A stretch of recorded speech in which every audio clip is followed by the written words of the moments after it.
Alors que nous sommes ici au Festival Science Infuse, à Meudon, au Hangar Y, un haut lieu de l'innovation où ont été conçus les premiers dirigeables, je voulais insister sur l'importance pour les jeunes de rejoindre les carrières d'ingénieurs, les carrières scientifiques. Et ce pour plusieurs raisons. La première raison, c'est qu'aujourd'hui, la science est en danger, elle est menacée. Dans de très nombreux pays, on a l'impression que la science devient une opinion, non plus des faits.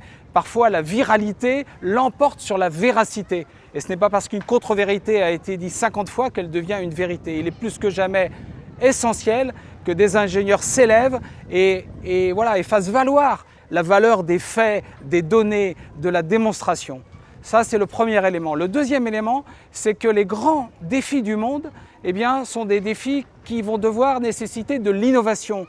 Et les ingénieurs vont être essentiels à la fois pour concevoir les innovations de rupture qui vont pouvoir adresser des sujets comme le changement climatique, la santé mondiale, l'énergie, l'intelligence artificielle, tous ces grands enjeux, à la fois dans l'expertise technique, mais aussi dans l'application de ces technologies aux usages, à la façon dont elle va transformer la vie, dont ça va permettre de résoudre des problèmes essentiels.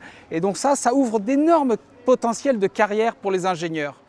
Et la dernière chose que je voudrais ajouter, c'est l'importance que les femmes occupent aussi les fonctions d'ingénieurs. Elles représentent aujourd'hui 50% de l'humanité. Il n'y a absolument aucune raison qu'elles n'aient pas accès à ces carrières. Elles représentent aujourd'hui 25% des ingénieurs et moins de 25% des élèves ingénieurs. C'est évidemment très insuffisant car elles vont pouvoir permettre de bâtir des innovations qui aujourd'hui sont des innovations qui évoluent, qui apprennent par exemple comme pour l'intelligence artificielle de scientifiques. Et si ce sont seulement des hommes blancs qui conçoivent ces innovations, elles auront naturellement des biais, elles ne pourront pas servir le plus grand nombre. Il doit y avoir une diversité des profils qui conçoivent les technologies pour servir la diversité du monde.